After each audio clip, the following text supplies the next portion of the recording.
Aba, dumating na pala siya? Sino? Si Crisostomo Ibarra. Crisostomo Ibarra? Oo, gusto ko na siyang makilala. Darating na siya mamaya.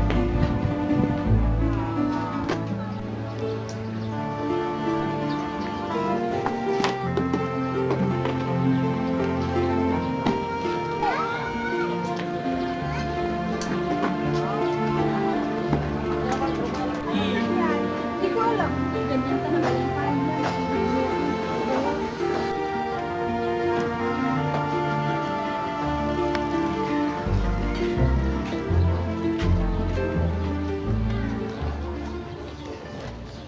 Aba, kayo ba'y walang mga mata? Meron po ginang at higit pang mas malinaw kaysa inyong mata.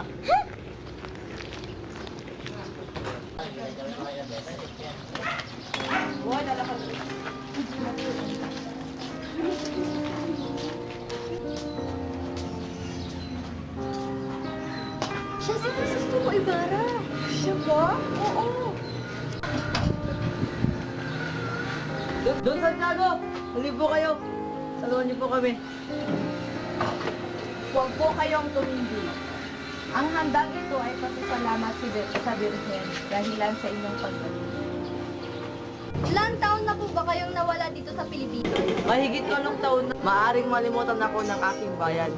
Ngunit sa lahat ng sandali, naalala ko siya. Ang ibig niyong sabihin, Na ako po'y walang natanggap na balita mula sa... Ha? Saan po yun naroon? Hindi po kayo sa telegrama. Ako po'y nasa Alemanya at kolonyang sakop ng Russia. Kung ganon, paano ka nakipag-usap sa kanila? Ang wika kong ginagamit ay ang lengguwahe nila. Nagsasalita rin po ba kayo ng wikang Ingles? Naninirahan ako sa Inglaterra na ang wikang ginagamit ay Ingles. Ayong bansa sa Europa ang hindi ganun. Kahit aling malayang bayan sa Europa, ngunit una sa lahat ang Espanya. Bago ako pumunta sa isang bayan, ay pinag-aaralan ko muna ang kanyang kasaysayan. yan lang nakita mo? Sayang lang sa lapi at oras na ginugol mo. Iya'y alam na ng mga bata sa paaralan. Puminahon po kayo. Tapos na ang hapunan at kayo'y mga Ginoo, hindi dapat ipagtaka ang sinabi ng aming dating korak. Ang sinabi nila ay nagpapagunita sa aking kabataan.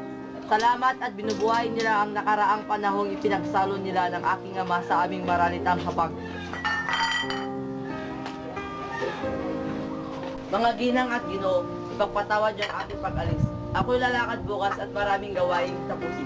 Huwag po muna kayong umalis sapagkat darating si Maria Clara na sinundo ng kanyang tita Isabel. Nakita na ninyo? Iyan ang kasamaan ng pagpapaaral sa Europa. Nagiging mapagmataas.